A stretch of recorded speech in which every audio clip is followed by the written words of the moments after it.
Pada bab ini kita akan membahas tentang jenis field effect transistor jenis lain. Setelah kita membahas pada bab sebelumnya adalah junction FET atau GFET, maka pada bab ini kita akan membahas tentang metal oxide semiconductor field effect transistor atau yang disingkat dengan MOSFET. Pada pokok bahasan kali ini kita akan membahas tentang struktur MOSFET untuk MOSFET jenis N dan jenis P, termasuk daerah kerja MOSFET-nya sendiri, berikut dengan analisis prategangan DC. Struktur FET seperti kita bahas pada bab sebelumnya, FET terbagi menjadi junction FET atau disingkat dengan GFET dan MOSFET atau metal oxide semiconductor FET, di mana seperti halnya GFET, MOSFET pun terbagi dalam dua jenis. Kalau di GFET kita mengenal GFET kanal N dan GFET kanal P, maka nanti di MOSFET kita akan membagi dalam enhanced mode atau yang disebut sebagai E-MOSFET dan depletion mode atau yang kita singkat dengan D-MOSFET. Masing-masing E-MOSFET dan D-MOSFET itu akan terbagi lagi menjadi kanal N dan kanal P. Yang membedakan antara GFET dan MOSFET secara struktur itu pada lapisan oksidasinya, sehingga nanti dimungkinkan pada MOSFET nilai tegangan GS-nya bisa positif kalau kita menggunakan untuk kanal N. Untuk lebih lanjutnya, kita masuk kepada slide berikutnya.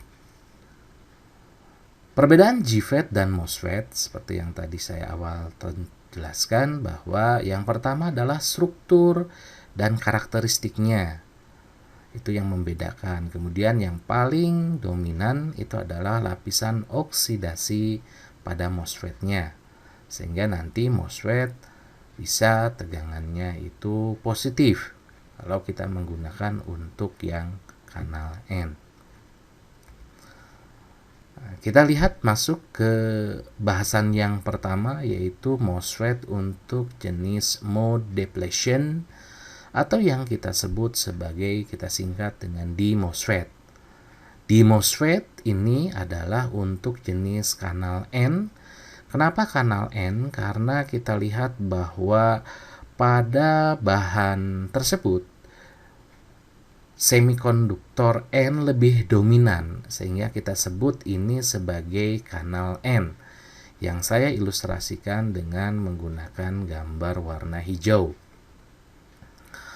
Perbedaan MOSFET dengan GFET itu adalah pada sisi lapisan oksidasinya. Ini yang saya tunjukkan dalam PowerPoint.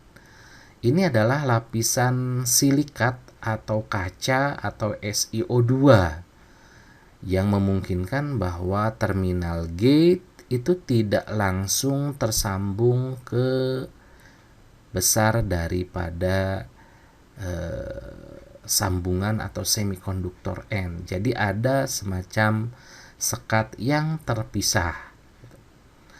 Nah, sehingga ini menimbulkan bahwa jika kita lakukan, katakanlah bahwa pada saat gate dan S, ini kita sebut gerbang terminal gate, kemudian di atas adalah terminal drain, yang bawah adalah terminal source gitu. Nah, pada substrat kita letakkan bahan semikonduktor tipe P. Jadi ada semacam pembatas bahan semikonduktor tipe P ini yang menyebabkan kanal N ini sedikit banyak terhambat. Jadi masih ada celah sedikit di sebelah kirinya. Nah, dengan mengasumsikan bahwa substrat di tipe P ini akan terminalnya sama dengan source untuk bahan semikonduktor N, Maka kalau kita melakukan bahwa gate dan S kita tidak berikan bias apapun juga. Artinya bahwa nilai tegangan di gate dan S sama sekali kita buat sama dengan 0. Maka tentunya jembatan atau deplesi atau celah ini memungkinkan celah tersebut dalam kondisi yang paling lebar. Sehingga ketika diberikan tegangan pada sisi drain terhadap source untuk nilai tegangan yang sedikit saja menyebabkan arus dari tegangan drain terhadap source ini itu akan menyebabkan arus drainnya maksimum yang kita sebut sebagai IDSS. Kenapa maksimum? Karena gate dan S tidak diberikan tegangan apapun juga, sehingga celah ini terbuka lebar. Nah, pada saat kita buat bahwa dengan membuat nilai tegangan pada sisi drain dan S itu konstan, dijaga, maka kalau kita membuat variabel gate terhadap source, itu tegangannya kita ubah-ubah. Kita ubah bahwa gate-nya itu polaritasnya negatif, sedangkan source polaritasnya positif. Maka yang terjadi pada sisi gate yang dia negatif, maka elektron pada semikonduktor tipe N ini akan saling tolak-menolak dengan terminal negatifnya. Ketika dia tolak-menolak, maka yang terjadi arah pergerakan dari elektron itu bergerak dari kiri ke kanan. Demikian juga source yang dia terminalnya sama dengan substrat, yang dia polaritasnya positif, maka positif substrat ini dengan hole pada bahan semikonduktor tipe P juga sama, akan saling tolak-menolak.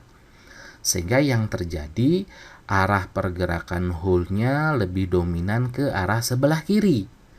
Sehingga menyebabkan ketika dominannya seperti itu sebelah kiri, maka elektron yang ada di N dan hole yang ada di tipe P yang bergerak berlawanan arah yang akan saling ketertarikan mereka gitu ya. Artinya bahwa saling tarik-menarik menyebabkan daerah kosong celah ini yang tadinya maksimum itu karena terpengaruh oleh besar tegangan G terhadap source menyebabkan daerah deplesinya ini semakin lebar. Ketika semakin lebar, maka yang terjadi arus drain ke source semakin kecil.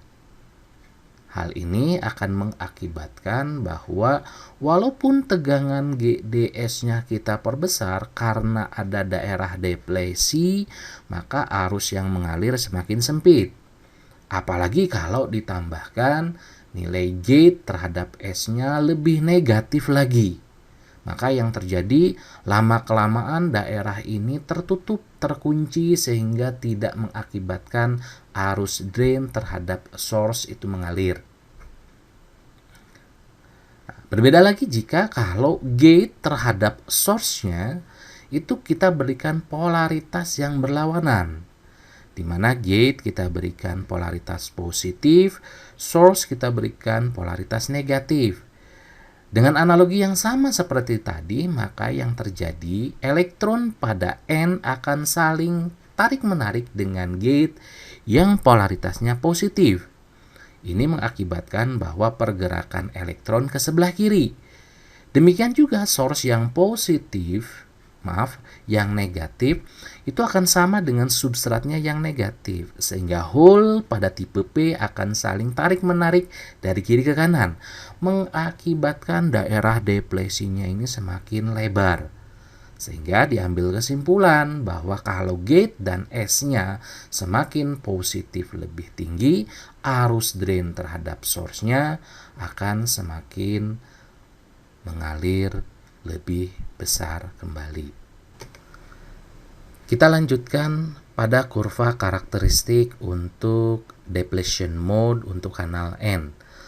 Seperti yang tadi saya jelaskan bahwa prinsip kerja dari depletion MOSFET itu adalah untuk kanal N. Jadi pada saat tegangan GS kita berikan dia sama dengan 0, yang terjadi bahwa arus drain, ya, kita lihat, kita baca terlebih dahulu kurva karakteristik ini, di mana sumbu horizontal yang ini merupakan tegangan drain terhadap source. Kemudian yang atas ini adalah karakteristik dari arus drainnya sendiri. Jadi pada saat tegangan GS kita buat sama dengan 0, tadi kita lihat bahwa celah itu memberikan kanal yang maksimum, sehingga kita sebut bahwa ini dikatakan sebagai IDSS.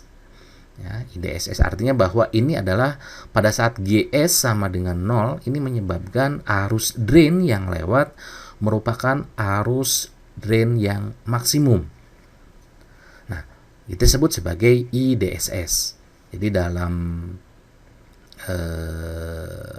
datasheet kita lihat bahwa IDSS adalah arus drain maksimum yang diberikan oleh transistor FET tersebut. Nah, pada saat kita ubah, di mana nilai GS-nya itu negatif, di mana gate terhadap S itu adalah gate-nya negatif, sedangkan source-nya itu adalah positif, kita melihat bahwa daerah deplesinya semakin tinggi GS-nya atau GS-nya semakin negatif, maka yang terjadi deplesinya semakin tebal atau semakin lebar. Sehingga ketika daerah deplesinya semakin melebar, akibatnya arus drain yang lewat pada di MOSFET tersebut itu menjadi turun.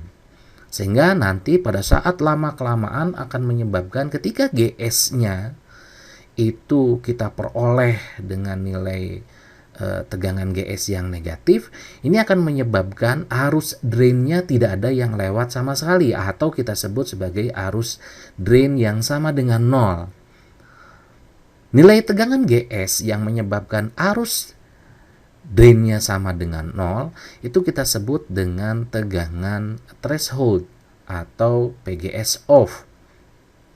Dalam kurva ini kita melihat bahwa tegangan GS negatif 6 itu menyebabkan arus drainnya ini sama dengan 0, yang mengakibatkan bahwa GS minus 6 ini kita sebut sebagai tegangan GS threshold atau disebut sebagai tegangan pinch off-nya. Kondisinya seperti itu. Kemudian tegangan GS yang sama dengan 0 itu menyebabkan arus drain yang lewat adalah arus drain yang maksimum. Kita sebut sebagai IDSS. Nah, keunikan dari D-MOSFET untuk kanal N dibandingkan dengan junction FET kanal N, pada G-FET itu nilai GS tidak mungkin lebih besar lagi daripada 0. Tapi untuk di MOSFET karena ada sekat silikat atau SiO2 atau kaca, menyebabkan kita bisa menempatkan nilai tegangan GS-nya ini lebih positif. Artinya lebih besar daripada 0. Maka kita sebut tegangan GS-nya bisa lebih besar dari 0 atau positif 1, positif 2, dan seterusnya. Ini merupakan perbedaan mendasar antara junction FET dan D-MOSFET. Kemudian kita masuk ke dalam daerah kerja dari sebuah D-MOSFET. Seperti halnya dengan junction FET, ada dua daerah kerja pada MOSFET, yaitu daerah ohmik, daerah trioda, dan daerah aktif. Daerah aktif menunjukkan bahwa transistor bisa kita gunakan dia sebagai penguat. Sedangkan daerah ohmik atau daerah trioda bisa kita gunakan dia sebagai sebuah saklar yang kondisinya on-off. Pada daerah ohmik berlaku bahwa nilai tegangan drain terhadap gate itu sama dengan tegangan pinch off-nya atau tegangan GS minimum yang kita tadi peroleh. di mana nanti berlaku bahwa tegangan DS harus lebih besar atau lebih kecil daripada tegangan GS dikurangi dengan tegangan pinch off. Maka rumus mencari arus drainnya sama dengan IDSS atau arus drain maksimum dikalikan dengan 2 dikalikan dengan 1 minus VGS dibagi tegangan pinch off dikalikan dengan tegangan DS dibagi dengan minus tegangan pinch off dikurangi dengan tegangan DS dibagi tegangan pinch off dikuadratkan. Itu untuk daerah ohmik yang diperlakukan dia sebagai daerah untuk kerja transistor tersebut sebagai sebuah saklar. Sedangkan daerah aktif atau daerah pinch off atau daerah saturasi istilahnya untuk di MOSFET yang berlaku dia sebagai sebuah sebagai sebuah penguat, maka syarat utamanya dikatakan dia daerah aktif kalau nilai tegangan drain terhadap gate-nya itu harus lebih besar sama dengan minus tegangan pinch off, atau paling gampang kita buat dia lebih besar saja daripada tegangan pinch off, sehingga akan berlaku bahwa tegangan DS harus lebih besar daripada tegangan GS dikurangi tegangan pinch off. Maka berlaku untuk menentukan arus drainnya itu berbeda dengan daerah kerja ohmik atau trioda, di mana arus drainnya ini sama dengan arus drain maksimum IDSS dikalikan dengan 1 minus VGS dikurangi tegangan pinch off dibagi tegangan pinch off dikuadratkan. Ini mirip dengan rumus Johnson FET. Kita lanjutkan dengan simbol untuk di MOSFET atau depletion mode. Sebelah kiri adalah untuk kanal N dan sebelah kanan adalah untuk kanal P. Untuk menunjukkan masing-masing mana gate, mana drain, mana source, kita lihat bahwa petunjuknya adalah pada garis 2 tengah ini, maka pada terminal yang tersambung pada sisi 2 garis tersebut itu merupakan terminal gate. Sedangkan untuk terminal source itu ada pada 2 garis yang dihubungkan yang menunjukkan dengan tanda panah, ini adalah terminal source. Sedangkan sisanya pasti adalah terminal drain. Kita lihat di kanal P, maka saya bisa tunjukkan bahwa kanal gate sebelah kiri, kemudian terminal source adalah paling bawah. Untuk menunjukkan mana kanal N dan kanal P, sama persis seperti halnya dengan Johnson FET. Untuk kanal N, maka tanda panah itu selalu masuk ke dalam gambar FET. Ini kalau masuk berarti tanda panah masuk ke dalam, ini menunjukkan kanal N. Sedangkan ini adalah tanda panahnya menunjukkan keluar, ini kita sebut sebagai kanal P. Jadi kita sudah bisa menentukan mana gate, mana source, mana drain, mana kanal N dan kanal P untuk gambar simbol di MOSFET seperti ini.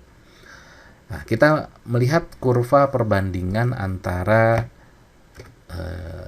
di MOSFET untuk kanal N dan kanal P. Kita lihat ini simbol untuk di MOSFET kanal N. Ini gate, drain, source, tanda panah masuk ke dalam, menunjukkan ini kanal P. Sebelah kanan ini adalah gate, drain, source dengan tanda panah itu keluar, ini adalah kanal P. Nah, kita lihat bahwa pada kurva karakteristiknya, kita lihat bahwa untuk kanal N itu tegangan GS atau tegangan pinch off-nya dipastikan adalah nilainya adalah negatif untuk kanal N. Sedangkan untuk kanal P tegangan pinch off-nya dia positif. Nah, sedangkan kita melihat di sini bahwa arus drain maksimumnya itu tidak dibatasi, bahwa kalau untuk kanal N maka tegangan GS-nya positif. Sedangkan untuk kanal P arus drain maksimumnya adalah dia berada pada daerah kerja untuk negatif. Nah, baik itu kanal N maupun kanal P prinsipnya sama, punya 2 daerah kerja, daerah ohmik dan daerah aktif. Nah, ini berlaku untuk masing-masing kanal N. Yang membedakan hanya pada besar tegangan DS dan tegangan GS-nya sendiri. Jadi kalau daerah aktif pada kanal N itu berlaku rumus yang sama, ID sama dengan IDSS dikalikan 1 min VGS dibagi dengan tegangan pinch off dikuadratkan. Tapi untuk daerah aktif untuk kanal N, tegangan DS-nya lebih besar daripada tegangan GS dikurangi tegangan pinch off. Sedangkan untuk daerah aktif untuk yang kanal P, tegangan DS-nya lebih kecil daripada tegangan GS dikurangi dengan tegangan pinch off.